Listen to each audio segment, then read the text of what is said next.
Hello दोस्तों, मेरा नाम है शिवा और आप सुन रहे हैं पोशंपा की कड़ी अक्कड़ बक्कड़। आज मेरे साथ हैं मेरे तीन दोस्त। मेरा नाम सोनल है। मेरा नाम है पुनीत कुसुम। और मैं हूँ सहज अजीज। और आज हम बात करेंगे तीन कहानियों की, जो कि हैं दिल्ली में एक मौत, कमलेश्वर द्वारा लिखी हुई, कुत्ते की पूंछ यशपाल द्वारा लिखी हुई, और त्रास जो कि भीष्म साहनी ने लिखी हुई है। और एक मोटे तौर पर इन कहानियों को हमने जिस तरह से जोड़ा है वो है इस बात को लेकर कि इन तीनों ही कहानियों में कहीं ना कहीं एक मिडिल क्लास, एक मध्य वर्ग की झलक मिलती है। और इसी सब्जेक्ट को लेते हुए हम आज का ये पॉडकास्ट कर रहे हैं।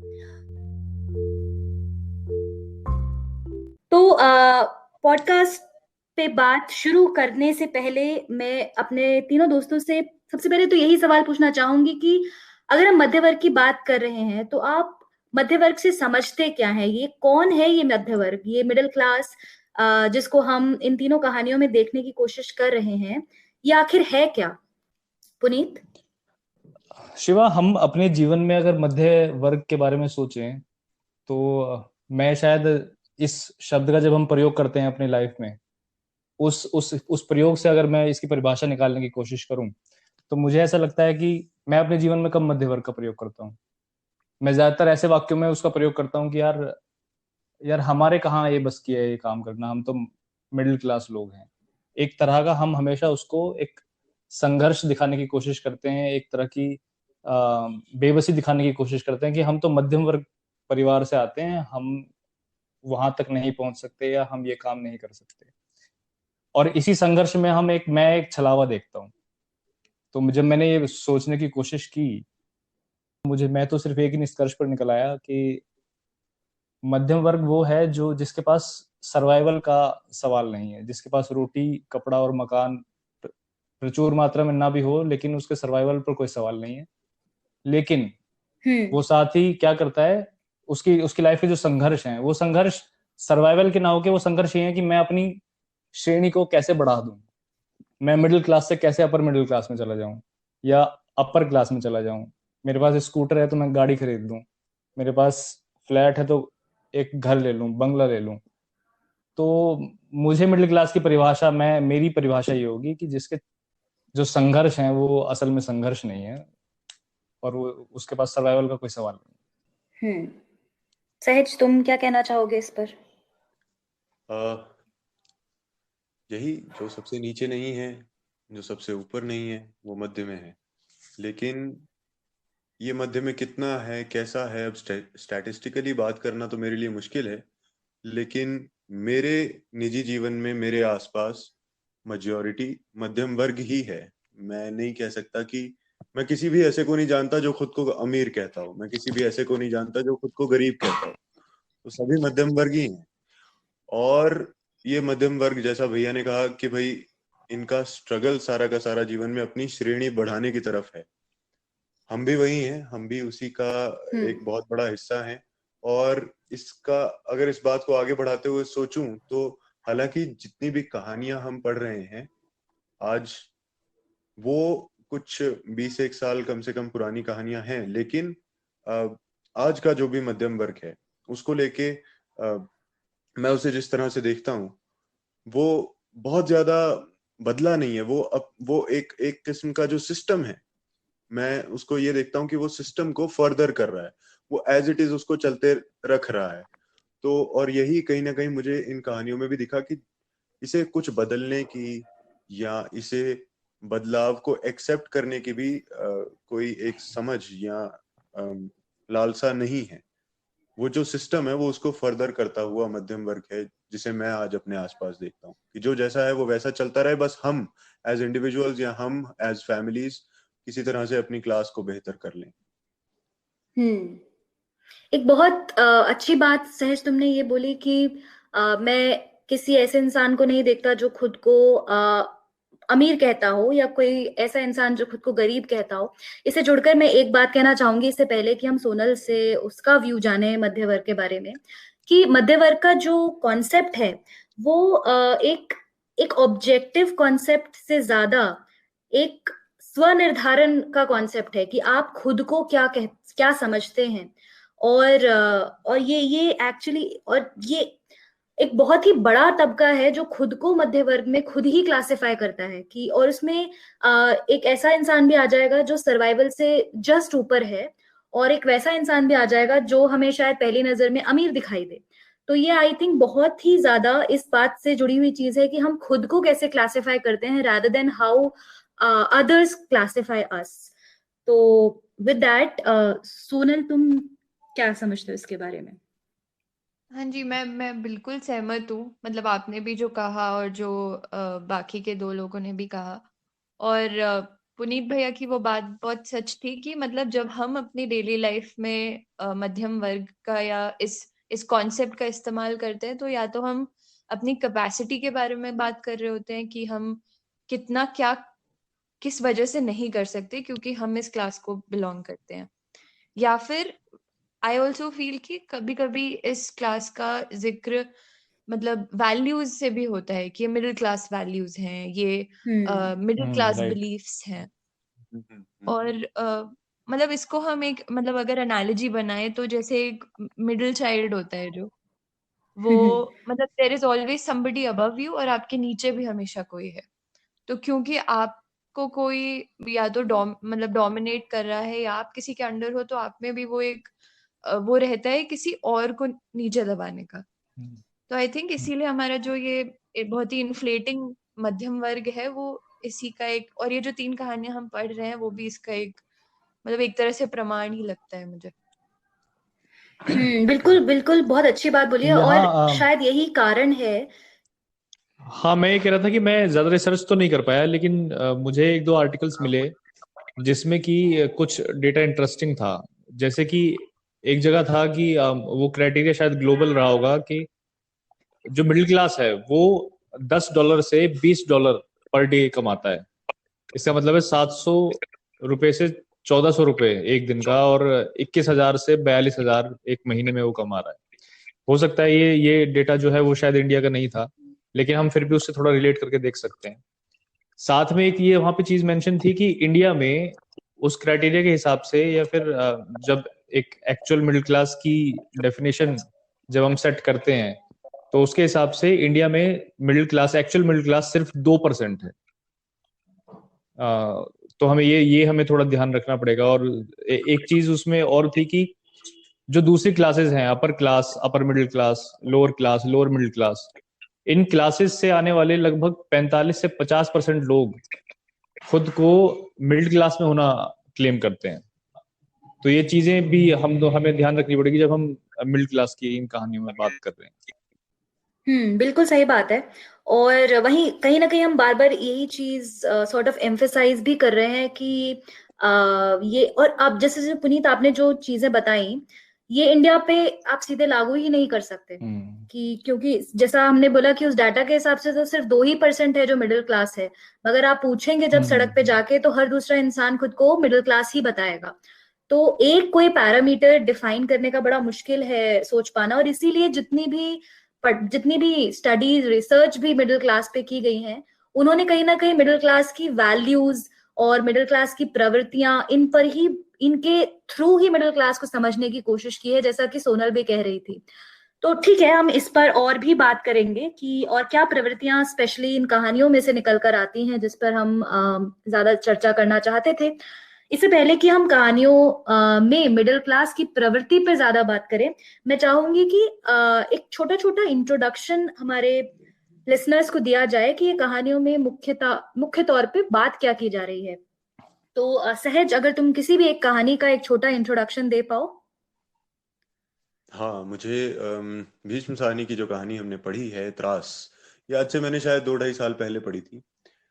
त्रास एक बहुत ही छोटे से वाक्य की कहानी है जो गाहे बगाहे हम सब ने कभी देखा है, कभी हमारे साथ हुआ है, कभी हम उसके प्रोटैगनिस्ट रहे हैं, कभी हम उसके ऑब्जर्वर रहे हैं। वो वाकया है एक गाड़ी का एक साइकिल के साथ एक्सीडेंट होना। और सबसे बड़ी बात इसमें, सबसे बढ़िया बात या फिर सबसे इंटरेस्टिंग बात यह है कि जो नरेटर है वो खुद गाड़ी चला रहा है, और वो अपनी जितनी घृणा है, जो उसका त्रास है, पैनिक है सड़क पर गाड़ी चलाते हुए, जो एंजाइटी है और जो पावर वो गाड़ी चलाते हुए महसूस करता है। जैसा मैंने कहा, मैं 2-2.5 साल पहले इतनी ज्यादा गाड़ी चलाता नहीं था, मगर पिछले कुछ समय में मैंने काफी गाड़ी चलाई है और मैं बार बार इस कहानी को याद करता हूँ आज भी।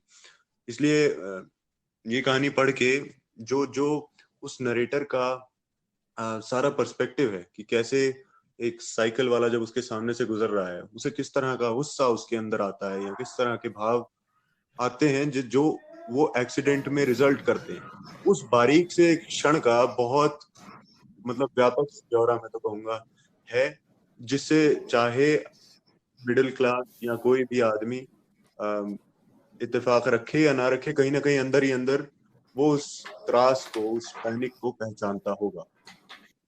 ठीक है पुनीत, तुम एक कहानी का इंट्रोडक्शन दे पाओ, फिर तीसरी जो बचेगी उसका मैं इंट्रोडक्शन दे दूंगी। हाँ, मैं यशपाल की कहानी कुत्ते की पूंछ के बारे में कुछ बता देता हूँ थोड़ा सा। ये कहानी एक पति पत्नी की है और वो किसी रात एक लेट नाइट मूवी शो देखकर सड़क से गुजर रहे हैं, और उनको जो सड़क से जब वो गुजरते हैं तो उन्हें एक छोटा बच्चा एक हलवाई की दुकान पर दिखता है कि वो बर्तन मांज रहा है, और बर्तन मांजते मांजते वो सो गया है। तो वो उनको दृश्य वो बड़ा व्याकुल कर देता है अंदर से। और ये जो दोनों पति पत्नी हैं, ये वही मिडिल क्लास फैमिली से बिलोंग करते हैं, लेकिन जब वो उस बच्चे को देखते हैं कि वो थक हार के सो गया है और ऐसा काम कर रहा है, ऐसे एक कढ़ाव को, ऐसे बर्तन को मांज रहा है जिस बर्तन में वो पूरा सामान, और वो जब सो गया तो उनको बड़ा बुरा लगता है। तो जो स्त्री हैं उसमें, वो ये फैसला लेती हैं कि हम इनको अपने घर ले जाएंगे। और जब घर ले जाने के बाद वो लड़का जब उनके घर में रहने लगता है, उनके साथ उनके दिए गए कपड़े पहनता है, उनके साथ खाना खाता है, तो जब क्या समीकरण बदलती है मध्यम वर्ग परिवार में, उसकी एक कहानी ये कुत्ते की पूंछ है। इसमें मैं मोटा मोटा रूप से बता दूं कि एक तो जो पूंजीवादी व्यवस्था है हमारी, जहाँ पे इतने छोटे से बच्चों को काम करने के लिए मजबूर होना पड़ता है, एक तरफ वो इशारा है, और दूसरी तरफ इशारा है मध्य वर्ग की, जो हम कहते हैं नैतिक जो संवेदनशीलता है और जो मध्यवर्गीय नैतिकता है, उसमें भी कितना स्वार्थ छुपा रहता है और वो कितनी पाखंडी नैतिकता है, इसको उजागर किया है यशपाल ने इस कहानी के जरिए। और शायद कुत्ते की पूंछ भी वो वही कहते हैं कि जो मध्यवर्गीय नैतिकता है ना, वो एक कुत्ते की पूंछ है, वो इतनी आसानी से सीधी नहीं हो सकती।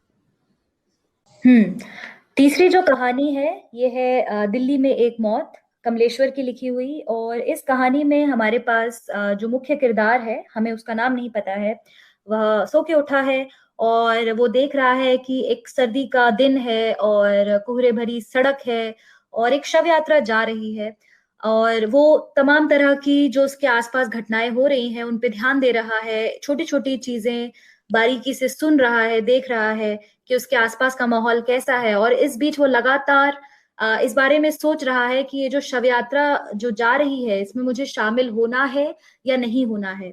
ये शव यात्रा दीवान चंद की शव यात्रा है, जो कि एक बिजनेसमैन रह चुके हैं, और जो पात्र है, जो मुख्य किरदार है, उसका दीवान चंद से किसी ना किसी रूप से उनके बेटे के द्वारा, उनके खुद के द्वारा संबंध रह चुका है।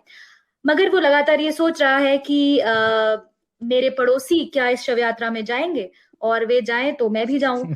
और वो लगातार इस चीज को भांपने की कोशिश कर रहा है आसपास देख के कि मेरे पड़ोसियों का इसको लेकर क्या बर्ताव है, और वे क्या काम कर रहे हैं, क्या वो प्लानिंग कर रहे हैं इस शव यात्रा में जाने की या नहीं कर रहे हैं।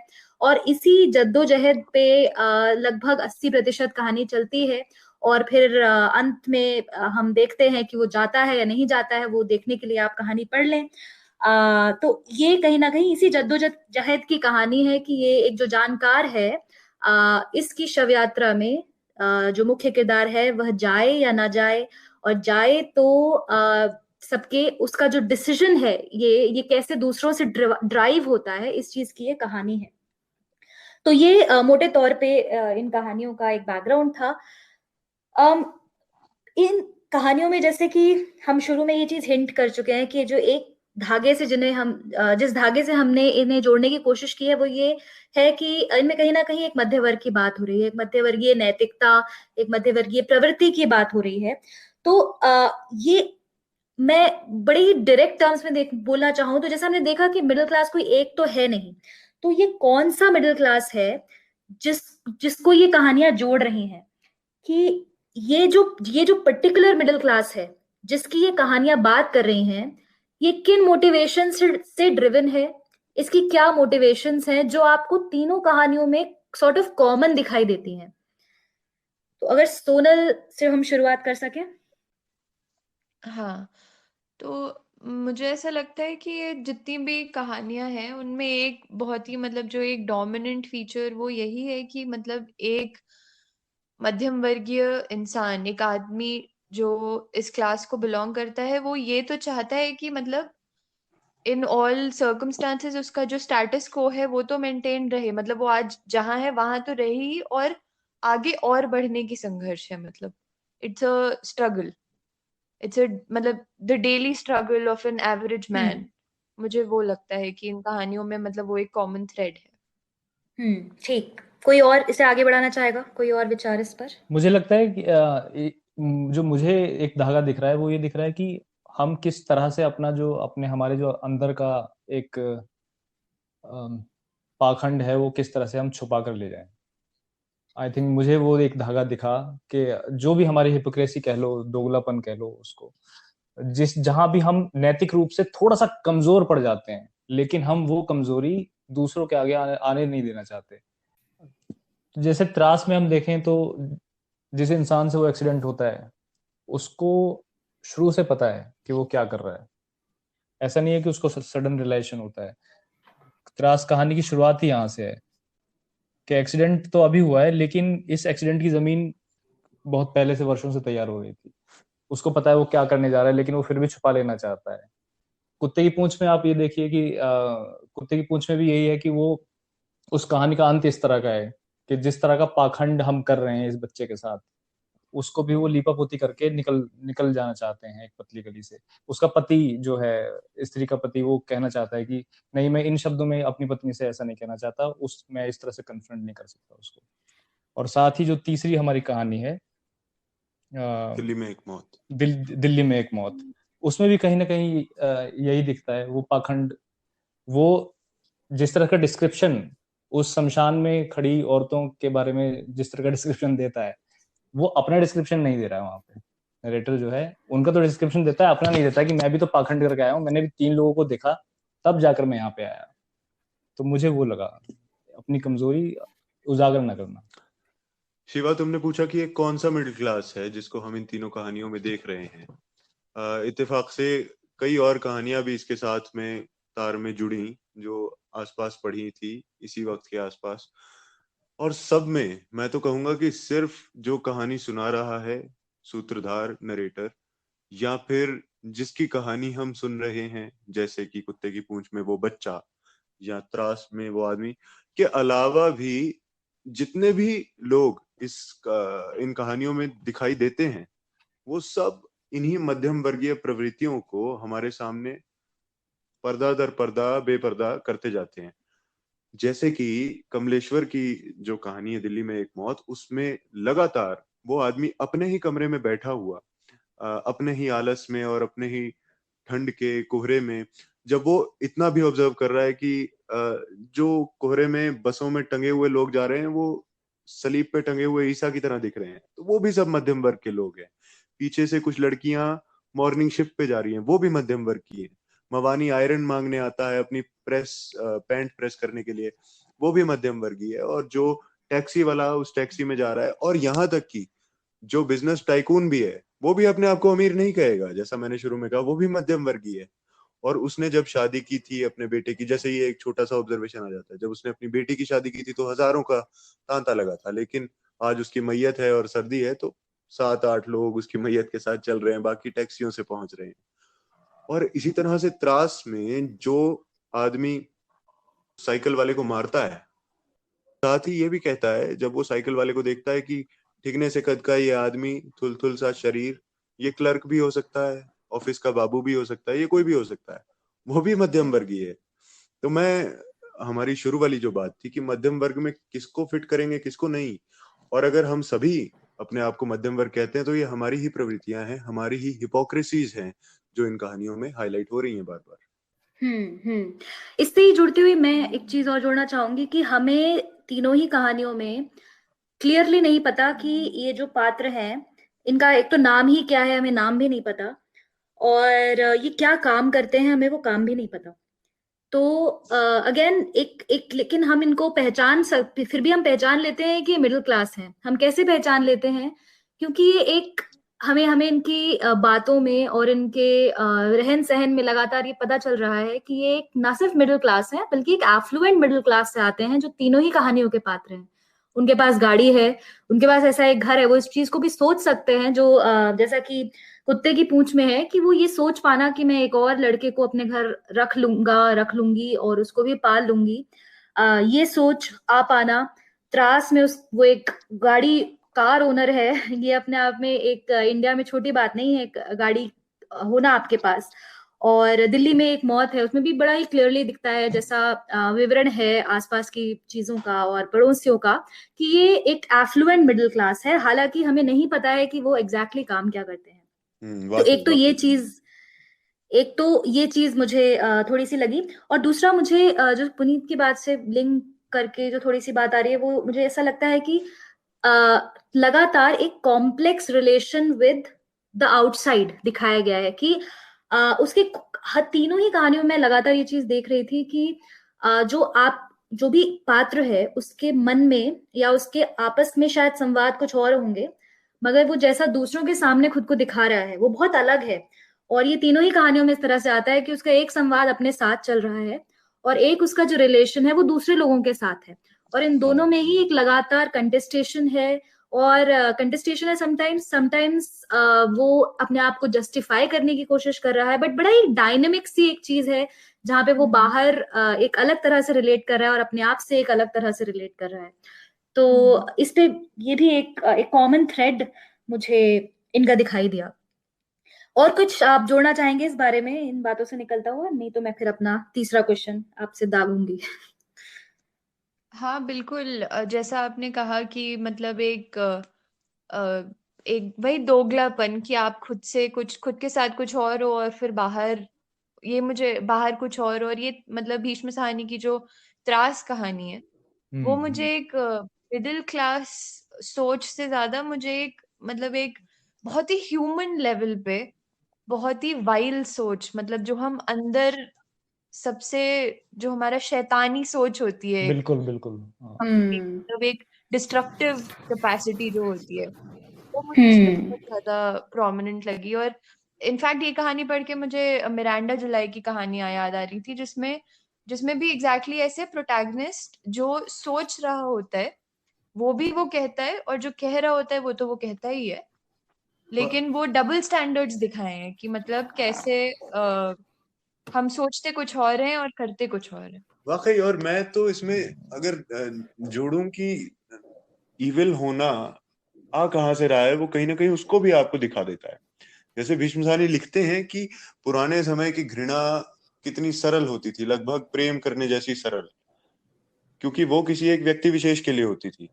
लेकिन आज की ये घृणा जो अनजान लोगों के लिए है, अब इस बात से मैं ये बात निकाल सकता हूँ कि हाँ, ये सड़क ही हमको वो रोड जो है वही हमको उस रोड रेज में ढाल रही है या फोर्स कर रही है। ये सिस्टम ही है जो हमें फोर्स कर रहा है। जैसे एक और कहानी है केक, असगर वजाहत की, जिसमें आदमी इसी तरह से एकदम कड़वा हो गया है। वो एक छोटे शहर से आया है और वो दिल्ली में रह रहा है, लेकिन वो कड़वा है। जब उससे कोई खाने के लिए पूछता है तो वो अपने साथ का वही संवाद जिसकी हम बात कर रहे हैं, उसमें वो कहता है कि साली ने खुद ना खाया होता तो ये मुझे कभी ना पूछती। और ये कितनी कड़वी बात। लेकिन ये इस तरह की जो छोटी छोटी बातें, ये हम सब शायद कभी ना कभी सोचते हैं। और जैसा मैं गाड़ी चलाने की बात कर रहा था, हम सब आसपास के लोगों को बेवकूफ समझते हैं गाड़ी चलाते हुए, कि देख कहां से आ रहा है, देख ये। और वो गुस्सा हम सब में है, इतना ज्यादा है। और एक इसमें मुझे लगातार चीज इसमें दिखी, इसका कारण कुछ भी हो सकता है इस घृणा का। मतलब ज्यादातर बहुत सारी कहानियों में ऐसा भी होता है कि इस घृणा का कारण भी वो बताने की कोशिश करते हैं कि कोई इंसान है, वो ऑफिस में अपने अफसर से, अपने बॉस से जो है डांट खा के आ रहा है, तो वो फिर सड़क पर निकाल देता है या अपनी बीवी पर निकाल देता है।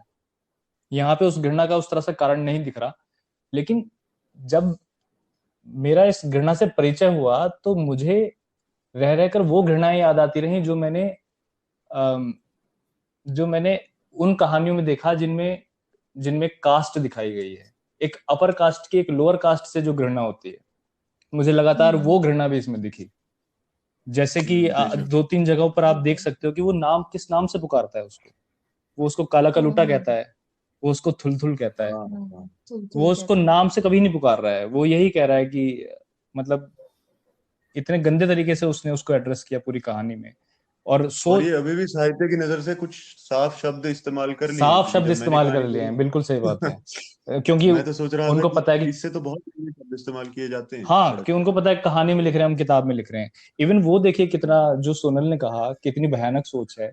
वो एक जगह कहता है कि मैं गाड़ी उस तरफ मोड़ देता हूँ, उसकी तरफ। उसको पता है कि ये एक्सीडेंट होने वाला है, लेकिन उसको इतना गुस्सा है कि तू मुझे सड़क पर आके ऐसे हाथ कैसे दिखा सकता है। वो कहता है मैं एक्सीलेटर पर मेरा पांव दब जाता है और मैं गाड़ी उसकी तरफ मोड़ देता हूँ।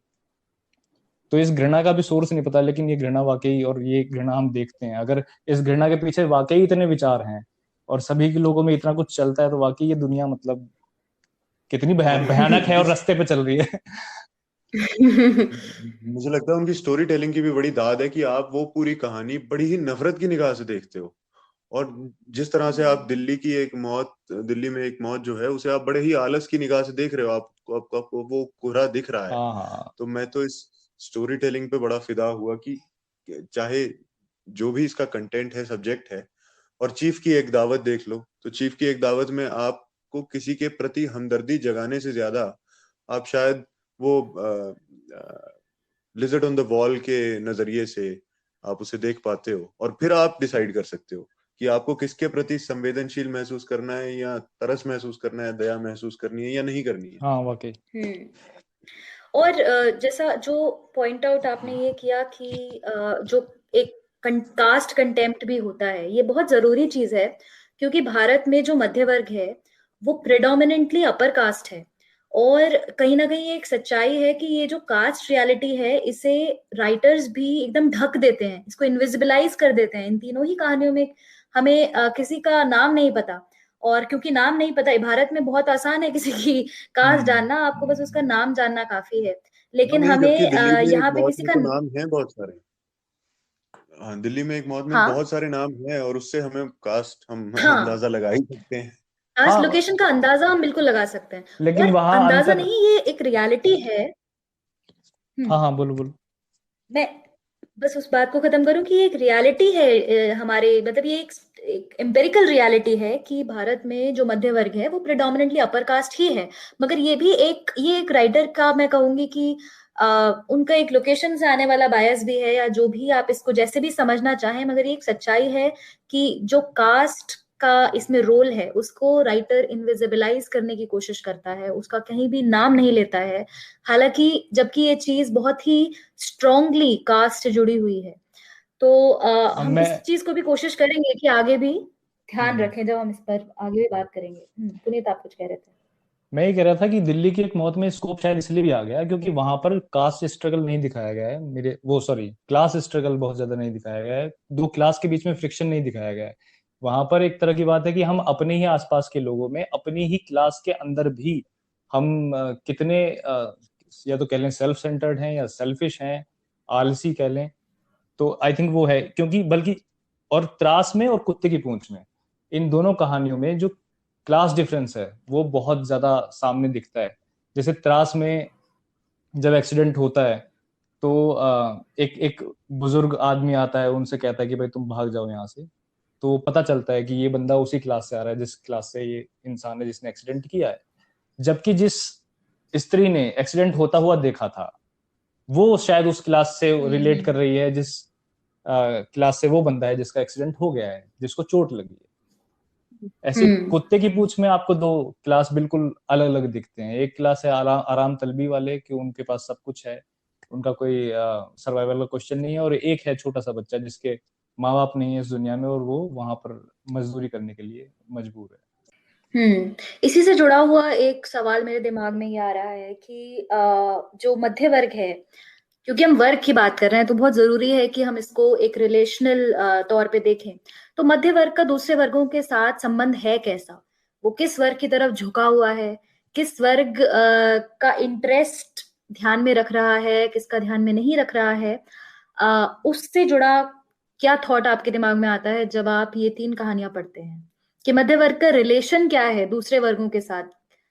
क्या वो वैसा ही है जैसे सोनल कह रही थी कि जो बीच वाला बच्चा होता है और वो जिस तरह से दोनों से रिलेट करता है, तो क्या मतलब हम कैसे समझ सकते हैं इस रिलेशन को? हाँ, मुझे तो मतलब मिडिल चाइल्ड वाली एनालॉजी सही भी लगती है, क्योंकि जैसे हम मतलब बहुत ही बेसिक तौर पे अगर घरों में देखें, अगर 3 बच्चे हैं और जो सेकंड चाइल्ड होता है, तो वो मैं अपने से छोटे को कह सकती हूँ 1 ग्लास पानी लाने को, पर मैं अपने से बड़े को नहीं कह सकती हूँ। तो ये जो है, तो ये मिडिल क्लास का भी वही है कि हम एक्सपेक्ट करते हैं कि हमसे जो लोअर क्लास है वो हमारे लिए काम करे और हम इन टर्न हमसे ऊपर वालों के लिए कर रहे हैं, मतलब उनके इंटरेस्ट को फर्दर कर रहे हैं। और ये जो कहानी है कुत्ते की पूंछ, उसमें भी ये एक दिखाया है कि जब एक मिडिल क्लास कोई भी मिडिल क्लास इंडिविजुअल किसी तरह की फिलैंथ्रोपी या किसी भी तरह का कोई चैरिटी का काम या किसी को घर में लाके रखना, वो वाला काम भी जब कर रहा होता है, तो उसमें भी कितना एक पॉइंट पे सेल्फिशनेस और कितना सेल्फ सेंटर्ड एक सोच रहती है कि मतलब खुद को अच्छा फील कराने के लिए कि मैं कितना महान हूँ कि मैं ये कर रहा हूँ, कि मैं इस बच्चे को ले आया अपने आप को। और इस बात का मेंशन भी है उसमें कई जगह कि वो खुद को आप सेटिस्फैक्शन दे रहे हो कि you have played your part. हाँ, कि इससे ज्यादा हम इससे लेकिन ज्यादा फिर क्या आप करते हैं, राइट। यहाँ तक कि त्रास में जब एक्सीडेंट हो जाता है और जब उसको जब जो जिसने एक्सीडेंट किया है उसको जब कुछ एक आध लोग वैलिडेशन दे देते हैं, तो बल्कि वो ऐसा फील करने लगता है कि मैंने बल्कि समाज सेवा की है, कि मैंने इसको मार नहीं डाला है कि ये तो मेरा ये बहुत ही बड़े इंटरेस्टिंगली उस कहानी में पोर्ट्रे किया है उन्होंने कि कैसे वो अपनी सारे गिल्ट को अंदर ही छुपा लेता है और बल्कि और प्राइड लेने लग जाता है कि नहीं, मैं अगर इसको अब हॉस्पिटल पहुंचा दूंगा तो ये समाज सेवा होगी और इससे कम कुछ नहीं होगा। सहज कुछ कह रहे थे। वो अपने आप को ही अपने आप को ही झूठ बोल बोल के जिसे हम सच सिद्ध कर लेते हैं ना, बार बार एक ही झूठ को बोलो तो fake it till you make it वाली जो बातें होती खुद है। भी कन्विंस और ये हमारे साथ कितनी बार हुआ है। हम जब कई बार बाजार में आजकल कोई भिखारी या कोई भी ऐसा जो जो एक बिल्कुल ही दरिद्र हालत में अपने आप को हमारे सामने जब ले आता है, हम कुछ नहीं कर पाते हैं। हम बिल्कुल ही बेबस हो जाते हैं। हम उसे पैसा दें या ना दें, हम अपने उस एक शायद अपराध बोध से ही बाहर नहीं आ पाते हैं। जो कि कोई भी थिंकिंग सिटीजन है वो शायद ये समझेगा कि मैं इतनी प्रिविलेज एंजॉय कर रहा हूं, इसलिए इसके पास वो प्रिविलेजेस नहीं है, चाहे डायरेक्टली हो या ना हो। लेकिन हम उस अपराध बोध में कुछ वक्त तक रहते हैं और हम जब ऐसे किसी भी सिचुएशन से निकलते हैं, हमें लगता है कि इन्हें पैसे दोगे तो ये कितनी कॉमन बातें हैं ना हमारे मिडिल क्लास में, कि पैसे दे देंगे तो नशे कर लेंगे, इसके तो हाथ पैर हैं, ये खुद काम क्यों नहीं कर सकता। और ये सारी बातें, और कभी कभी पैसे दे के तो फिर वही वाली बात है जो अभी हुई कि चलो आई डिड माई पार्ट, मैंने तो कर लिया, इससे ज्यादा मैं क्या कर सकता था। हाँ बिल्कुल। और यही तो मेरा भी मैं कन्फेशन करूंगा यहाँ पे कि वो जो जेब में वो 5 और 10 के नोट में डिफरेंशिएट करने की कोशिश करता है, ये मैं कर चुका हूँ। मुझे याद पड़ता है अपनी जिंदगी में मैंने कभी ना कभी किया है कि मैं किसी को पैसे देना चाहता हूँ तो मैं जेब में देख लेता हूँ कि कहीं कुछ बड़ा नोट ना निकल जाए, ऐसा मैं इतना ना दे दूं जो मैं देना ही नहीं चाहता। ये चीजें हमारे साथ हुई हैं। और जहां तक वर्गों की संबंध की जो बात है, मुझे याद आता है एक हरिशंकर प्रसाई का एक व्यंग है, एक मध्यम वर्गीय कुत्ता। तो आप लोग अगर सुनना चाहो तो मैं उसका भी थोड़ा सा समरी दे सकता हूँ। हाँ, ब्रीफली समरी दीजिए। उसमें वो एक कुत्ते को देखते हैं जो कि एक बंगले में जंजीर से बंधा हुआ है, और वो उसका परिचय इस तरह से देते हैं कि ये तो उच्च वर्गीय कुत्ता है, इसके शक्ल पे ही रोब है, और ये इतना उच्च वर्गीय कुत्ता है कि मैं शर्म महसूस कर रहा हूँ, मुझ में हीन भावना पैदा हो रही है कि ये कुत्ता और मैं एक ही अहाते में खड़े हुए हैं, एक ही आंगन में खड़े हुए हैं। वो इतना उच्च वर्गीय है अपनी शक्ल से। लेकिन वो साथ ही देखते हैं कि ये उच्च वर्गीय कुत्ता जो सड़कों पे जो आवारा कुत्ते भौंकते हैं, जो पालतू कुत्ते नहीं है, उन पर भौंकता है, ये उनका जवाब देता है ये। तो कहते हैं यार तू कैसा उच्च वर्गीय कुत्ता है, तू सर्वहारा कुत्तों, उनकी और तेरी कोई बराबरी नहीं है, तू उन पर क्यों भौंक रहा है। तो उस चीज को दिखाते हुए वो क्या कहते हैं, मैं 2 पैराग्राफ पढ़ना चाहूंगा यहाँ पर। वो कहते हैं कि पहला पैराग्राफ है कि उच्च वर्गीय झूठा रोब भी और संकट के आभास पर सर्वहारा के साथ भी, यह चरित्र है इस कुत्ते का। यह मध्य वर्गीय चरित्र है, यह मध्य वर्गीय कुत्ता है, उच्च वर्गीय होने का ढोंग भी करता है और सर्वहारा के साथ मिलकर भौंकता भी है। पहला तो ये। दूसरा फिर आगे कहानी चलती है, आगे क्या होता है कि एक रात सड़क पे जो कुत्ते होते हैं वो एक दिन इसको दबोच लेते हैं और इसको पीट डालते हैं, काट डालते हैं, ऐसा कुछ कर देते हैं। तो फिर परसाई क्या कहते हैं, उन कुत्तों के मुख से जो कहलवाते हैं, वो ऐसा कहते हैं कि उन कुत्तों ने इसको पीटते हुए क्या कहा होगा। उसने ये कहा होगा कि अबे अपना वर्ग नहीं पहचानता, ढोंग रचता है, ये पट्टा और जंजीर लगाए है, मुफ्त का खाता है, लॉन पर टहलता है, हमें ठसक दिखाता है, पर रात को जब हम किसी आसन्न संकट पर हम भौंकते हैं तो तू भी हमारे साथ हो जाता है। संकट में हमारे साथ है, मगर यूं हम पर भौंकेगा। हम में से है तो बाहर निकल, छोड़िए पट्टा और जंजीर, छोड़िए आराम, घूरे पर पड़ा अन्न खा और चुरा कर रोटी खा और धूल में लेट। तो मैंने एक मध्यवर्गीय जो इंसान कह लो या कुत्ता कह लो, उसका इससे अच्छा डिस्क्रिप्शन मैंने नहीं पढ़ा। अच्छा, लेकिन मैं इससे थोड़ा सा डिसएग्री करूंगी कि परसाई तो यहाँ पे खैर सॉर्ट ऑफ मिडिल क्लास को एक आह्वान कर रहे हैं, है ना, और जनरलाइज कर दिया उन्होंने कहीं ना कहीं। नहीं, जनरलाइज की बात नहीं, वो तो एक जोश भरने की कोशिश कर रहे हैं कि तुम इसको छोड़ो और हमारे साथ आओ, है ना, सर्वहारा के साथ आओ। मगर वाकई क्या मिडिल क्लास जो है, मध्य वर्ग है, वो सर्वहारा के साथ आता है? और या वो किसके साथ रहता है? ये मैं इससे थोड़ा सा डिफर इसलिए करती हूँ क्योंकि लगातार हम जो देखते हैं, जिस तरह का जो मिडिल क्लास मोरालिटी की हम बात करते हैं, वो लगातार जो बुर्जुआ क्लास है या जो रूलिंग क्लास है, उसी को लेजिटिमेसी प्रदान करने का काम करता है। जो इस समय भी हम अपने आसपास का माहौल देख रहे हैं, वहां ग्राउंड पे चाहे कोई भी चीजें हो रही हो, किसी भी तरह का वायलेंस है, वो वायलेंस करने वाला अल्टीमेटली कोई भी हो, लेकिन उसको बैठ के लेजिटिमेसी प्रदान करने वाला है मध्य वर्ग, जो अपने ड्राइंग रूम में बैठ के कहता है कि हाँ ऐसा ही होना चाहिए। और वहीं वो साथ ही ये भी गाली दे रहा होता है कि जब कोई बिल्कुल जो वर्किंग क्लास है, जब वो सड़कों पे उतरती है, तो सबसे ज्यादा दिक्कत भी मिडिल क्लास को होती है कि इन्होंने हमारी सड़कें क्यों घेर ली, ये सड़क पे क्यों प्रोटेस्ट कर रहे हैं, ये रेल की पटरियों पे क्यों प्रोटेस्ट कर रहे हैं। तो सर्वहारा के साथ मिडिल क्लास आता है या नहीं आता है, ये बड़ा ही पेचीदा सवाल है। मुझे बड़ा कम लगता है ऐसा कि वे सर्वहारा के साथ आते हैं। और इसका एक बड़ा ही खूबसूरत एग्जाम्पल मैं देखूं, त्रास में मुझे दिखता है, जहाँ पे जिस इंसान ने एक एक्सीडेंट किया है, वो लगातार पुलिस में एक ये चीज देख रहा है कि पुलिस आ जाए, मतलब मेरी जान पहचान का जो पुलिस कर्मी है उसके आते ही मैं बच जाऊंगा। वो लगातार ये कोशिश, वो पुलिस में एक रिलीफ ढूंढ रहा है कि पुलिस के आते ही मैं बच जाऊंगा। लेकिन जिसका एक्सीडेंट हुआ है, वो अल्टीमेटली उसको थैंक ही इसलिए करता है क्योंकि वो जानता है कि पुलिस आएगी तो वो मेरा साथ कतई नहीं देने वाली, वो मुझे और ज्यादा हरास करेगी और ज्यादा परेशान करेगी, इससे अच्छा तो मेरा एक्सीडेंट ही हो जाए, है ना।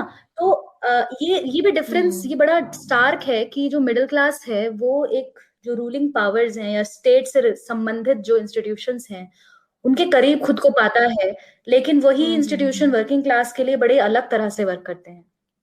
तो ये एक हाँ नहीं, लेकिन मेरे को लगता है वो जो मध्यम वर्गीय कुत्ता है उसमें इसी बात पे व्यंग है जो तुमने कहा। नहीं सिर्फ व्यंग नहीं, आई थिंक जो बाद में जो सर्वहारा कुत्ते जिसने वो कह रहे हैं, उनके मुख से उन्होंने यही तो कहलवाया कि तू तो आराम तलबी में है ना, तू बाहर निकल, अपना आराम छोड़, तभी तो तू हमारे साथ होना कहलाएगा ना।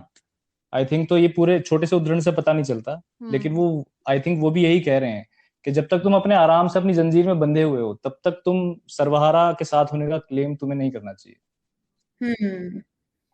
हाँ कि भाई तू लॉन में घूमता है तो ये करता है, तो तू कैसे अपने हाँ, आप वो को, जो तुम्हारे धूल साथ में आवाज लेटने क्यों वाली बात है, वो धूल में उठाता है? लेटने वाली वही बात है कि तुम अपने एसीओ से बाहर निकलो तब जाके तुम शायद उनके साथ कहलाओगे।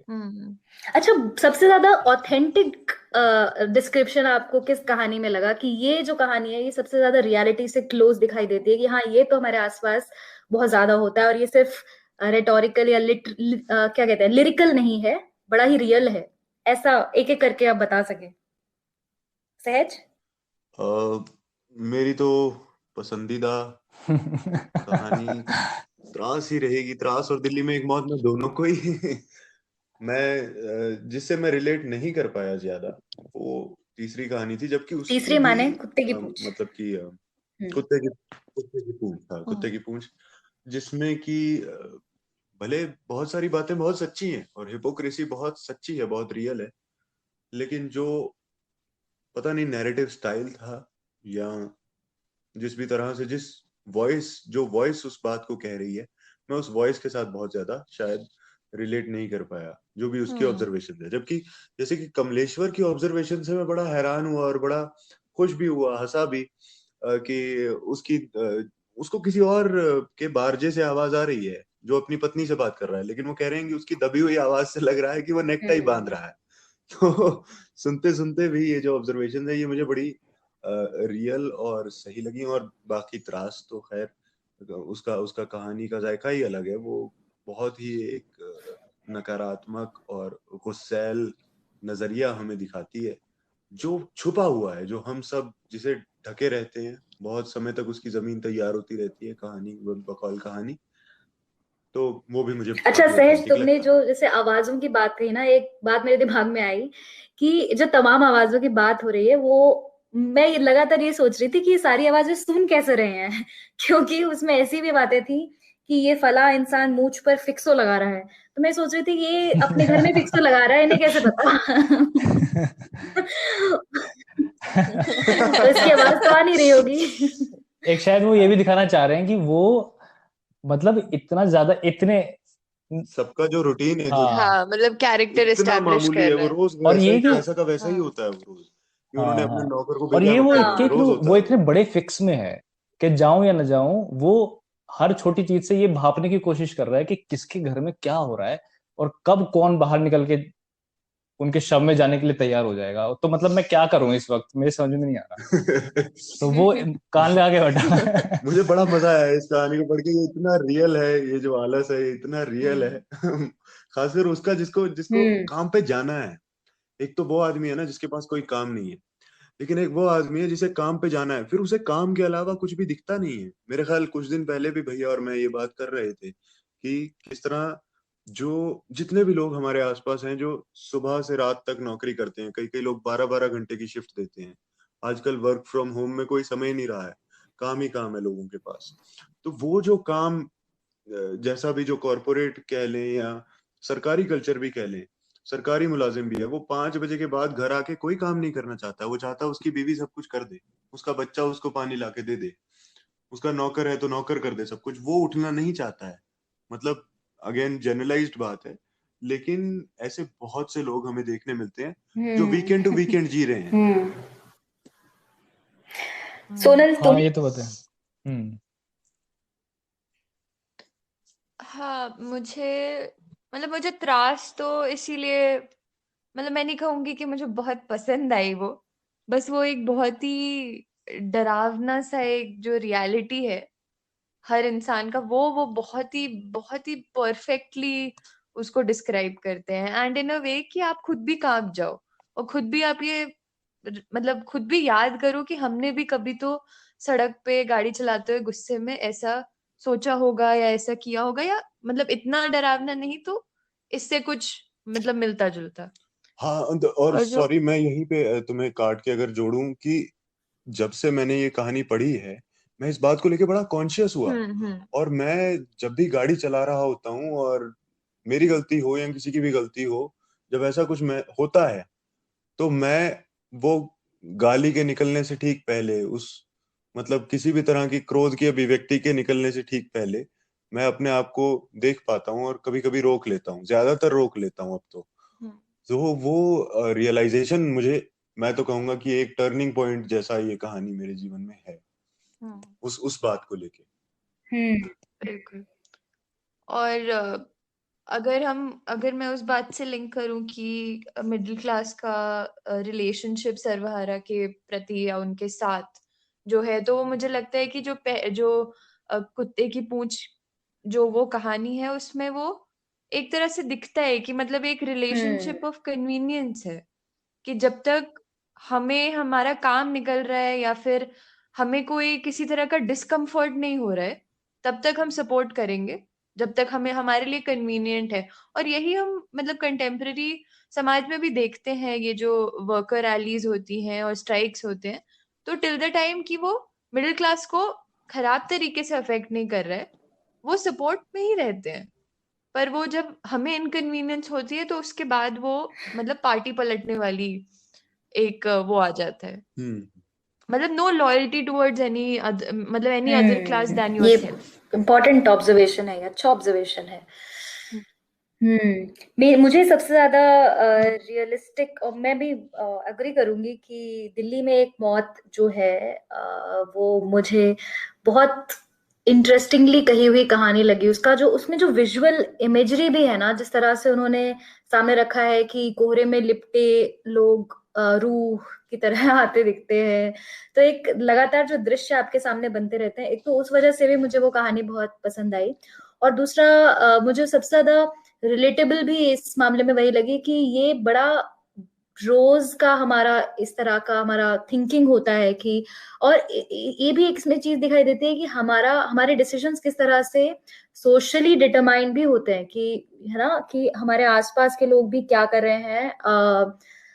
तो इससे इससे भी कहीं ना कहीं मैं ये चीज देख पाती हूँ कि मिडिल क्लास जो है वो बड़ा ही रूटेड इन द क्लास है, इन द सेंस कि रूटेड इन द सोसाइटी है, कि जैसा जो ओवरऑल मोरालिटी है वही मेरी मोरालिटी है। तो बड़ा बहुत ये बड़ा कम है कि आप उस मोरालिटी के खिलाफ जाएं। ऐसा नहीं है कि वो बिल्कुल होगा नहीं, मगर जो बेसिकली जो पॉपुलर कॉन्शियंस है, जो पॉपुलर मोरालिटी है, वही आपकी भी मोरालिटी है, और आप उसी ढर्रे पर आप भी चल रहे हैं जिस पर सोसाइटी चल रही है। आप उसी ढर्रे को लगातार फॉलो करने की कोशिश कर रहे हैं, देख रहे हैं लगातार कि सोसाइटी किस डायरेक्शन में जा रही है, और हम भी उसी तरफ अपना रास्ता बनाएं। तो ये जो लिंक है, मुझे सबसे ज्यादा इस कारण से दिल्ली में एक मौत मुझे सबसे पसंद आई। Puneet, over to you. यार देखो, इन तीनों कहानियों में जो कहानी अपने आप में अच्छी है वो त्रास है, सबसे अच्छी कहानी अगर मैं किसी को कहूँ तो। क्योंकि मैं देख रहा था कि कहानी में बहुत सारे एलिमेंट्स होते हैं, उसमें ट्रांजिशन होते हैं, कहानी को आगे बढ़ाने के लिए भी बहुत सारी बातें कही जाती हैं। लेकिन त्रास की ऐसी कहानी है कि उसका एक एक वाक्य जो भीष्म साहनी बताना चाहते हैं, एक एक वाक्य उसमें टोटली कंट्रीब्यूट करता है। कोई भी वाक्य इसलिए नहीं है कि कहानी को आगे बढ़ना है। आप शुरू से लेके लास्ट तक आप थोड़े थोड़े दूरी पे इसको पढ़ते जाएं तो पता चलता जाएगा। शुरू ऐसे करते हैं, एक्सीडेंट पलक मारते हो गया था, लेकिन उसकी जमीन पहले से तैयार हो गई थी। ठीक है, वो जिस तरह से मुझे ललकार रहा है, उसका सुअर का पिल्ला और पता नहीं क्या क्या उनको पुकारना, और लास्ट तक तो कहानी की शैली बहुत प्यारी है। तो मेरी फेवरेट कहानी तो त्रास है, लेकिन जो मुझे सबसे ज्यादा रियल लगी, या फिर जो रियल उस सेंस में कि जिसे मैं सबसे ज्यादा अपने आसपास देखता हूँ, क्योंकि मैं तो गाड़ी नहीं चलाता जैसे सहज चलाता है तो मुझे जो अपने अपने आसपास दिखी, वो मुझे दिखी कुत्ते के पूंछ में। वाकई जो वाकई, हाँ, वो इसलिए लगी कि डायरेक्ट ऐसा नहीं कि एक स्त्री पुरुष जा रहे हैं और वो किसी को उठाकर ले आएंगे। इसमें जो भाव है वो है एक दया दिखाने का भाव। तो ये दया दिखाने का भाव मध्य वर्ग में कूट कूट कर भरा हुआ है, और दया भी ऐसी वो दिखाते हैं कि उसका जो सॉल्यूशन होना चाहिए वो उस तरह से उसका सॉल्यूशन नहीं करेंगे। जैसे ये दया दिखाने का भाव कैसे होगा कि आप मंदिर जा रहे हैं और मंदिर में बाहर भिखारी बैठे हैं, आप यूजुअली नहीं देते हैं, लेकिन जब आपको कोई मन्नत मांगनी होगी, आपको कोई पंडित बता देगा कि इतने भिखारियों को खाना खिला दीजिए, तो आप उनको जाके खाना खिला देंगे। ये दया दिखाने का भाव है, लेकिन इसमें कपट छिपा हुआ है।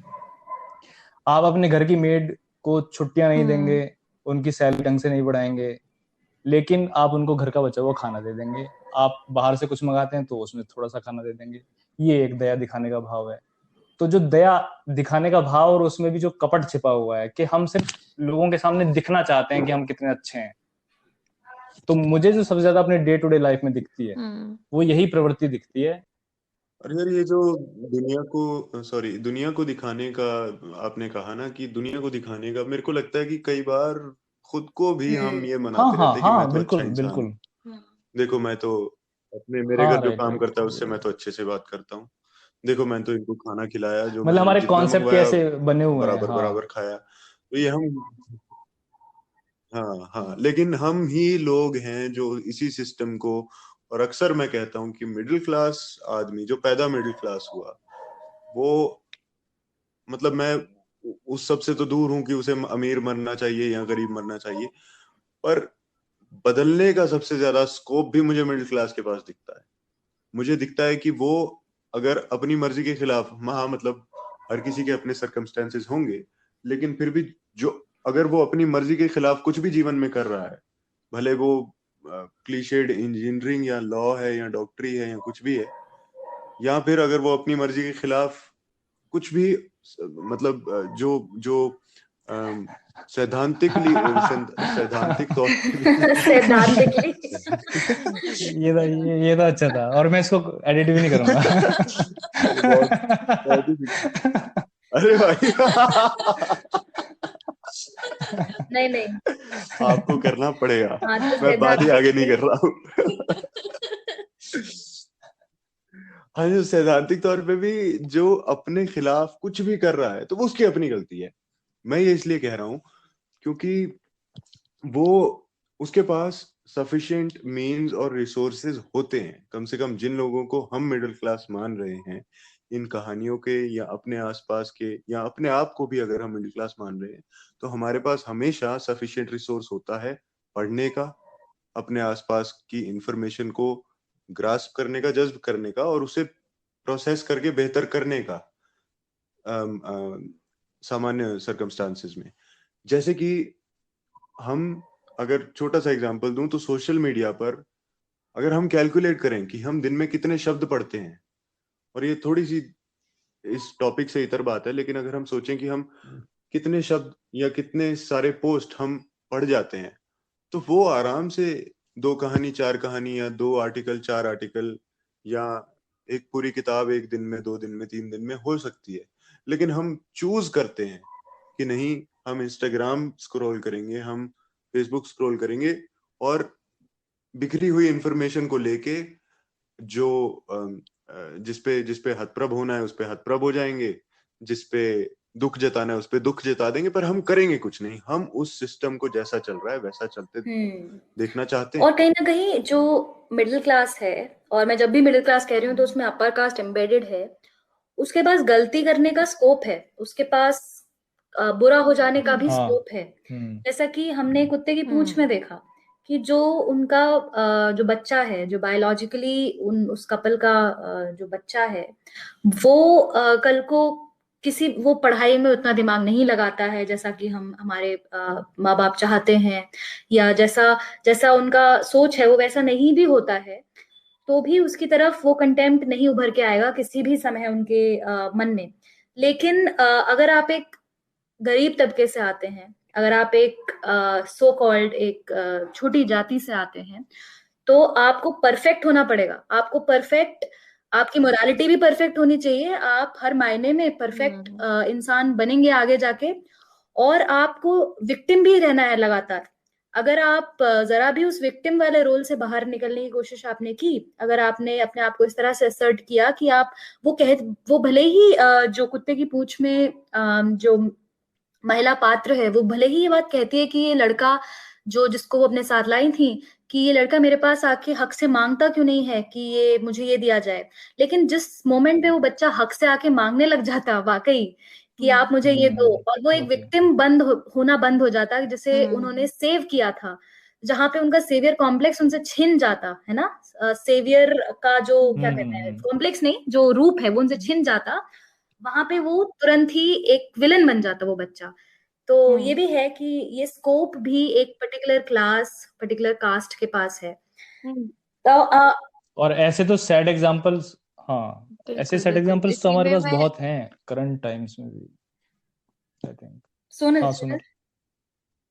हम्म मैं इसी में ऐड करना चाहूंगी ये जो कुत्ते की पूंछ वाली कहानी का जो जिसके बारे में हम बात कर रहे हैं कि उसमें एक पार्ट भी है जिसमें जो घर की जो स्त्री है वो ये कहती है कि हम्म हम इसे हम्म। इंसान बनाएंगे, हाँ, कि मतलब ये right right. Fix hmm you वाला जो कॉन्सेप्ट है, that I will fix you, कि तुम अभी ब्रोकन हो, हम तुम्हें ठीक करेंगे, तुम्हें इंसान बनाएंगे। तो पहले से ही मान के चल रहे हैं कि जो जो उससे नीचे क्लास है वो इंसान ही नहीं है, हाँ हाँ, मतलब। वो पाताल लोक वाली बात हो हाँ। गई ना, वो हाँ, ये और ये जहाँ कीड़े रहते डिह्यूमनाइजेशन हैं। हाँ लगातार कीड़े लैंग्वेज में भी रहते हैं। दिखता है ना। वो जो बच्चा है वो उसको जिस तरह से एड्रेस किया गया है बार हाँ हाँ बार, बिल्कुल या बिल्कुल। वो साइकिल चलाने वाला व्यक्ति है उसको किस तरह से एड्रेस किया गया है, उनको एक, हाँ, अगेन हाँ, त्रास, इंसान की तरह तुलतुल, एड्रेस ही नहीं किया गया है कि ये एक कालाकंठा। इंसान है ना। और ये इसका जो अंतिम वाक्य है हम्म उसमें भी यही है कि मनुष्यता का चस्का एक दफे लग जाने पर किसी को जानवर बनाए रखना भी तो संभव संभव नहीं है।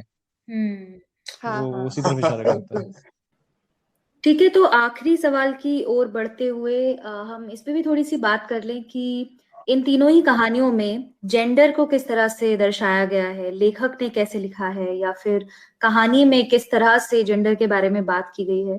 तो आप तीनों में से किसी का कोई विचार किसी भी कहानी को लेकर? मैं बोलता हूँ।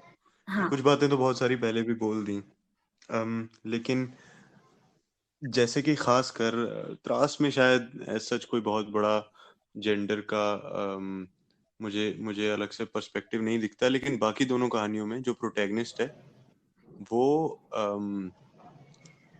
एक एक अलग सी निगाह से औरतों को देखता है, या फिर जहां भी औरतों की बात आती है वहां पे अ, बात कहने का अंदाज थोड़ा सा बदल जाता है।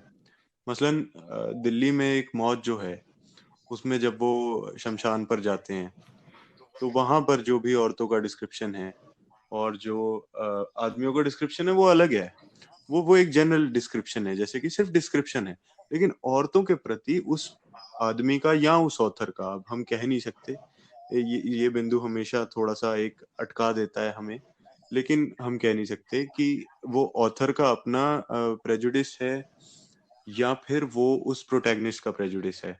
और इसी तरह से कुत्ते की पूंछ में तो ये बात बहुत ही ज्यादा उभर के सामने आती है कि एक पति अपनी पत्नी के बारे में किस तरह से बात करता है, कैसे सारा का सारा अपना ओनस उस पे डाल के अपना पल्ला झाड़ लेना चाहता है, या फिर उसे कला के बारे में बात करने के लायक ही नहीं समझता है, वगैरह वगैरह। तो उस कहानी में तो खास तौर पे बड़ा ही एक आपको इनिशियली जो प्रॉब्लमेटिक एक जो रवैया है हमारी सोसाइटी में आदमियों का औरतों के प्रति, वो बड़े अच्छे से उभर के आता है। हम्म।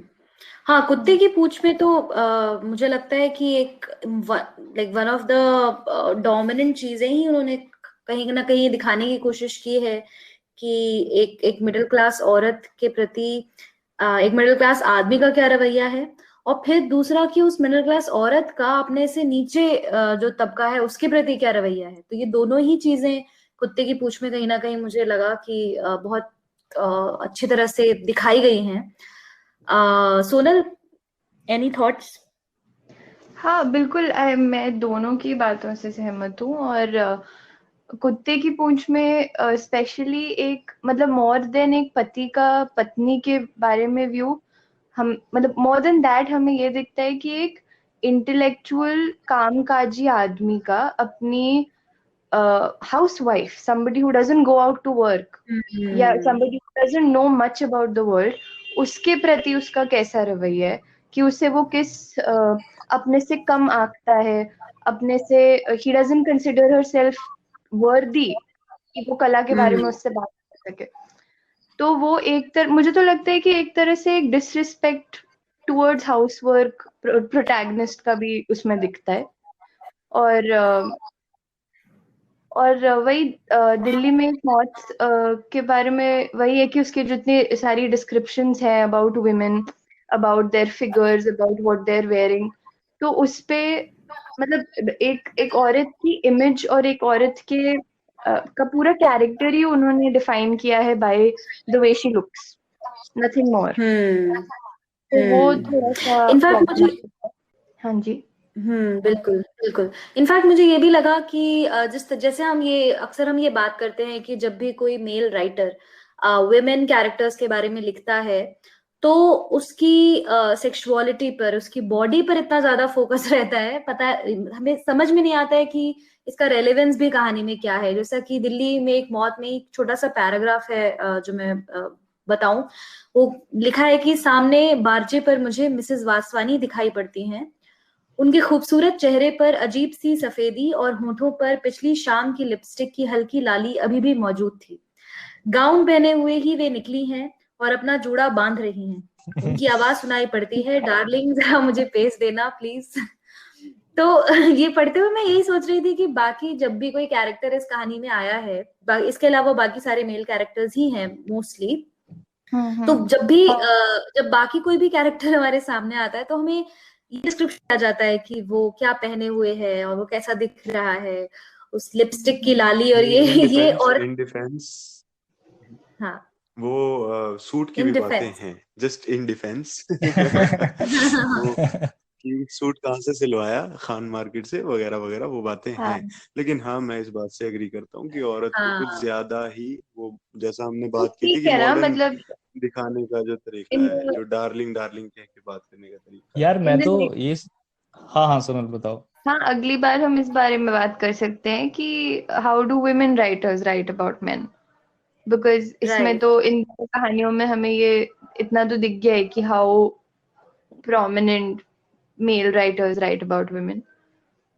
हाँ, अगली बार। और इनफैक्ट वो खुद के बारे में भी किस तरह से लिखती हैं उस पर भी हम हम्म बातें कर सकते हैं। इनफैक्ट वो जुड़े वाली बात आई यार, मैं तो ये सोच रहा हूँ कि दिल्ली में एक मौत मतलब जूडो से भी थोड़ा सा एक और जगह आया है कि सभी के जूडो के स्टाइल अलग अलग हैं। एक और जगह आया है उसमें हाँ। आगे।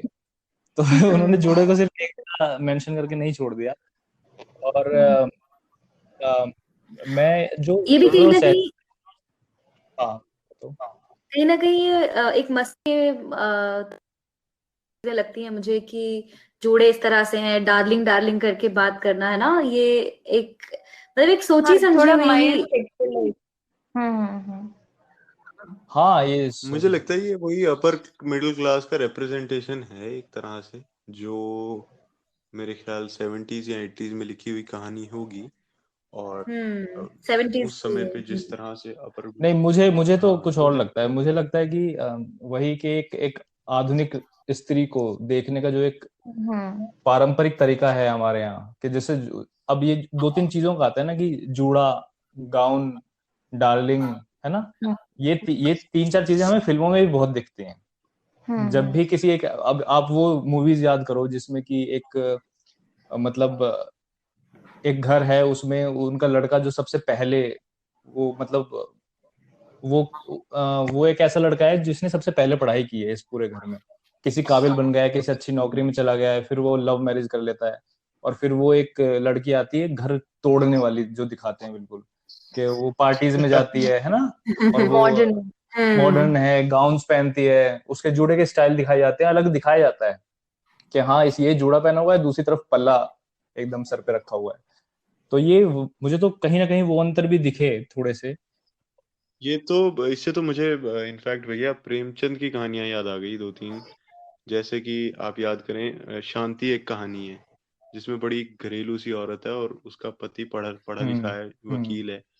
और वो उसे मतलब कहते रहते हैं कि भाई तुम क्यों ये रामायण और क्यों ये महाभारत पढ़ती रहती हो, कुछ और पढ़ो। फिर धीरे धीरे जब वो खेलने लगती है, वो टेनिस खेलने लगती है, वो अच्छी बन जाती है, तो पति को ही प्रॉब्लम होती है उससे, सारे घर को प्रॉब्लम हो जाती है उससे। और ऐसी ही एक कहानी बड़े घर की बेटी, या फिर मतलब प्रेमचंद की गोदान में भी कहानियों को है, ज्यादा मालती ले के आता हूँ। कैरेक्टर को जिस तरह से उसमें डिस्क्राइब किया गया है, आई थिंक थोड़ा उसमें भी है। मिस पद्मा याद मिस करें। पद्मा भी याद कर सकते हैं, राइट राइट। तो कुछ कुछ चीजें, हाँ और हाँ। मैं जैसे सोनल और सहज ने जो दो बातें कही, मैं कुछ कुछ चीजें पढ़ के सुनाना चाहता हूँ जिससे कि जो सुन रहे हैं हम लोगों को उनको क्लियर हो जाए कि सोनल और सहज इन कहानियों के बारे में क्या कह रहे थे। तो जैसे एक बात उठी कि दिल्ली में एक मौत का जो थोड़ा डिस्क्रिप्शन दिया हुआ है। देखो एक शमशान पे वो लोग गए हैं तो डिस्क्रिप्शन जैसे सहज ने कहा कि आदमियों का भी है, लेकिन आदमियों का डिस्क्रिप्शन वहां पे सिर्फ इतना है कि वो सिगरेट पी रहे हैं और उनके यहाँ से धुआं उठ रहा है। लेकिन औरतों का क्या डिस्क्रिप्शन है कि औरतों की भीड़ एक तरफ खड़ी है उनकी बातों की ऊंची ध्वनियां सुनाई पड़ रही हैं। अब ध्यान से सुनना कि उनके खड़े होने में वही लचक है जो कनॉट प्लेस से दिखाई पड़ती है। सभी के जोड़ों के स्टाइल अलग अलग हैं। मर्दों की भीड़ से सिगरेट का धुआं उठ उठकर कोहरे में घुला जा रहा है और बात करती हुई औरतों के लाल लाल होंठ और सफेद दांत चमक रहे हैं और उनकी आंखों में एक गुरूर है। बिल्कुल। ये तो ये और वो भी है ना भैया कि वो उनके रोने की आवाज से ऐसा लग रहा है उनको कि ज्यादा उन्हीं सबसे को ज्यादा ज्यादा हाँ दुख मैं वहीं आ रहा था। आवाजों से लग रहा है कि औरतों के दिल को ज्यादा सदमा पहुंचा है। तो पहले पैराग्राफ में ये है कि वो भाई मतलब वो कितने इनडिफरेंट हैं, शमशान में खड़े हैं लेकिन लचक कनॉट प्लेस वाली दिखा रहे हैं। दूसरे में है कि वो कितना फेक है, किस ऐसा लग रहा है कि ज्यादा सदमा उनको ही पहुंचा है। तीसरे में है कि वो कितने सेल्फ सेंटर्ड हैं। कोहरा अभी भी घना है, सड़क से बसें गुजर रही हैं और मिसेज वासवानी कह रही हैं, प्रमिला ने शाम को बुलाया है, चलोगे ना डियर, कार आ जाएगी, ठीक है ना। ऐसी कोई बातचीत मर्दों के बीच में नहीं हुई कि मर्द कोई कहता है अरे भाई शाम को वहां खेलने चलोगे क्या, गोल्फ खेलने चलोगे, नहीं चलोगे। नहीं अगेन इन डिफेंस वो शुरू में नहीं यहाँ पे लौटते हुए यहाँ पे नहीं है, नहीं है है, ना। तो यहाँ पे नहीं है, हाँ यहाँ पे नहीं है। लेकिन शुरू में वो पूछते हैं शाम को कॉफी हाउस की तरफ आना होगा। हाँ मैं बस ये कह रहा हूँ कि इतनी बारीकी से, अब कहानी छोटी सी होती है, 20-25 मिनट में पढ़ी जाती है, लेकिन उस छोटी सी कहानी में इतने छोटी छोटी बातें होती हैं जो फॉर इफेक्ट राइटर लिख देता है और आम पाठक उस पर ध्यान देता भी नहीं है, लेकिन उसके सबकॉन्शियस में वो फीड हो जाती है। और इसीलिए ये जेंडर वाली बात हमारा उठाना जरूरी है कि हम सबकॉन्शियसली रीडर को क्या दे रहे हैं। जब हम अगर लिखें या आदमी लिख रहा है या औरत लिख रहा है तो क्या अलग दे रहा है वो, और क्यों, किसको पढ़ा जाना जरूरी है या गैर जरूरी।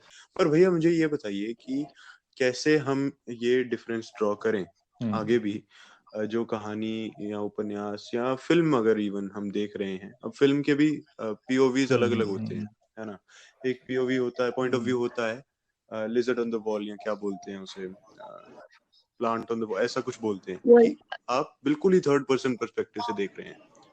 दूसरा एक होता है जो आप फर्स्ट पर्सन पर्सपेक्टिव से भी बहुत सारी फिल्में देखते हैं। कई बार तो वो फोर्थ वॉल ब्रेक करके आपसे ही बात करता है कैरेक्टर। अब हम कैसे अनुमान लगाएं इस बात का कि ये कैरेक्टर बोल रहा है या ये मेकर बोल रहा है, डायरेक्टर बोल रहा है या राइटर बोल रहा है।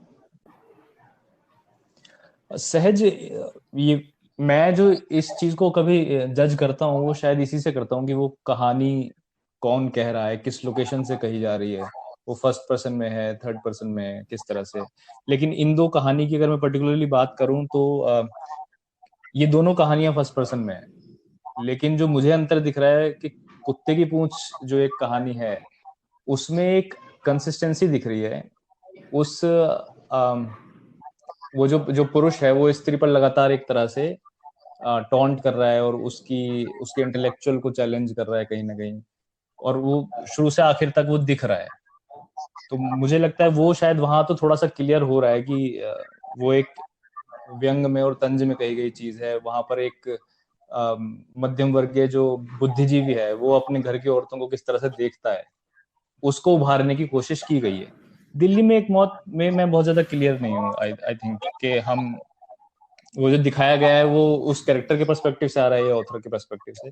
आई थिंक ये शायद किसी ऑथर को हम तभी जज कर सकते हैं जब कुछ और थोड़ी उनकी कहानियां पढ़ लें, कुछ थोड़ा काम पढ़ लें तो पता चले। सोनल, शिवा, आपको कुछ इस पे कहना है? मुझे तो एक चीज यही लगती है कि ये तो बिल्कुल ठीक बात है कि हम पहली नजर में तो इसी तरह से जज कर सकते हैं कि कहानी किसके नजरिए से कही गई है, कौन वो बातें कह रहा है, वो बातें राइटर कह रहा है या अपने कैरेक्टर से कहलवा रहा है। मगर मुझे ये भी नहीं लगता कि ये दोनों चीजें बिल्कुल म्यूचुअली एक्सक्लूसिव हैं, कि ये दोनों में कोई दोनों एक दूसरे से ओवरलैप नहीं करेंगे। ऐसा बहुत पॉसिबल है कि राइटर बहुत सी चीजें खुद नहीं कहेगा और अपने कैरेक्टर से ही कहलाएगा। और जैसे कि हम कुछ पर्टिकुलर डायरेक्टर्स की, राइटर्स की बात करते हैं ना कि वो एक जॉनरा में लिखते हैं और एक तरह का पोर्ट्रेयल हमें की चीजों में दिखता है। तो वो ऐसा नहीं है कि उनके जस्ट बिकॉज उनके कैरेक्टर्स एक तरह के हैं, वो हर ऐसा क्यों है कि वो एक तरह के कैरेक्टर्स चूज कर रहे हैं, एक तरह की बात कर रहे हैं। तो एक सबकॉन्शियस राइटर का भी है जिस तरह से एक सबकॉन्शियस रीडर का है। तो उसके भी अपने प्रेजुडिसेस हैं जो उसके कैरेक्टर्स को वो किस तरह से डिफाइन करता है उसके थ्रू भी दिख सकते हैं। अब दिल्ली में एक मौत में हालांकि वो चीज मैं बहुत श्योरिटी से, बहुत क्लैरिटी से नहीं कह पा रही हूँ कि ये किसका पर्सपेक्टिव है, मगर ये है कि हम शायद एक, ये जैसा कि पुनीत आपने बोला कि हम ओवर द टाइम किसी ने किस तरह का काम किया है, किस तरह के फीमेल कैरेक्टर्स लिखे हैं, उससे थोड़ा सा जज कर सकते हैं। कहानी के फ्लो में किस तरह से कैरेक्टर आया है उससे जज कर सकते हैं। और वैसे भी आई थिंक तो मुझे बस ये नहीं लगता है कि ये बहुत ही टाइट कंपार्टमेंट्स हैं कि कौन सी बात राइटर कह रहा है और कौन सी बात कैरेक्टर कह रहा है। ये हम शायद ओवर टाइम किसी के काम से ही जज कर सकते हैं। ये एक कहानी के बेसिस पे कहना थोड़ा मुश्किल है। वो हम बहुत ही ये ना ऐसा हो जाएगा कि किसी के सर पे गन रख के इवेलुएट करने वाली चीज हो जाएगी। मगर हाँ, ये ऐसा मुझे अभी लग रहा है। इस पे हम और बात कर सकते हैं। हम देख सकते हैं कि विमेन राइटर्स किस तरह से लिखती हैं, अपने पात्रों के द्वारा कैसे मर्दों को डिस्क्राइब करती हैं। वो भी तो डिस्क्राइब करेंगी ना पात्रों के द्वारा आदमियों को, तो हम वहां उससे कंपेयर कर सकते हैं, उससे में भी कुछ इंसाइट्स निकल के आए। हाँ बिल्कुल, मैं भी यही सोचती हूँ कि एकदम ही एक लाइन ड्रॉ करके डिमार्केट करना कि कहाँ पे आवाज ऑथर की है और कहाँ पे प्रोटैगनिस्ट की है बहुत डिफिकल्ट है। पर on the face of it जब जब आप कुत्ते की पूंछ पढ़ो तो आपको मतलब उसका टोन ही एक सटायर जैसा है। उसका टोन से ही हमें श्रीमती जी का कैरेक्टर तो पता चलता ही है, बट जो प्रोटैगनिस्ट है उसका भी पता चलता है कि वो उसका रवैया कैसा है टुवर्ड्स हिज वाइफ।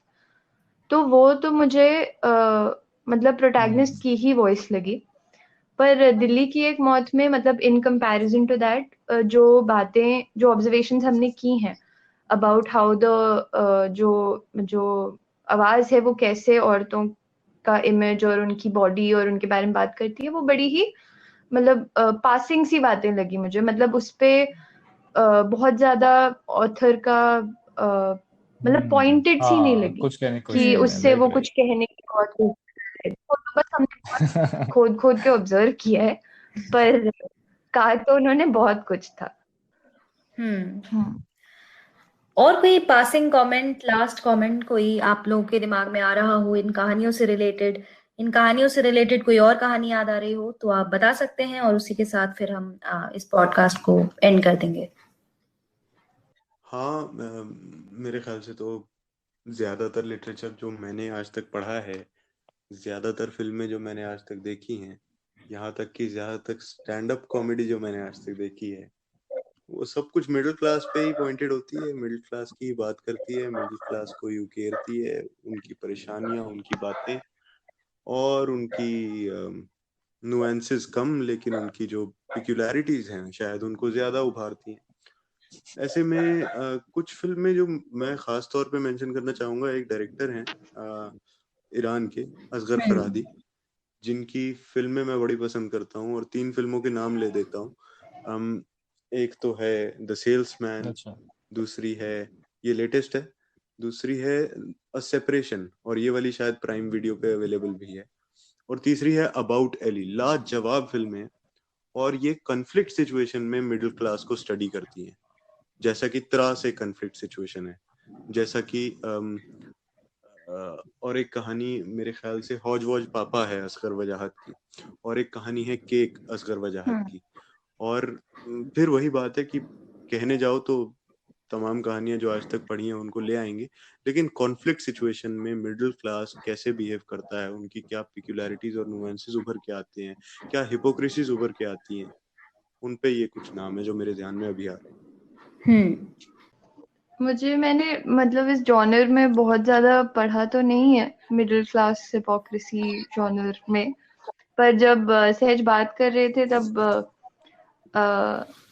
मतलब I got reminded of this line from Anna Karenina, जिसमें वो पहली लाइन ही है किताब की, जिसमें वो कहते हैं कि लियो टॉल्स्टॉय कहते हैं कि all happy families are alike, but all unhappy families are unhappy in their own way.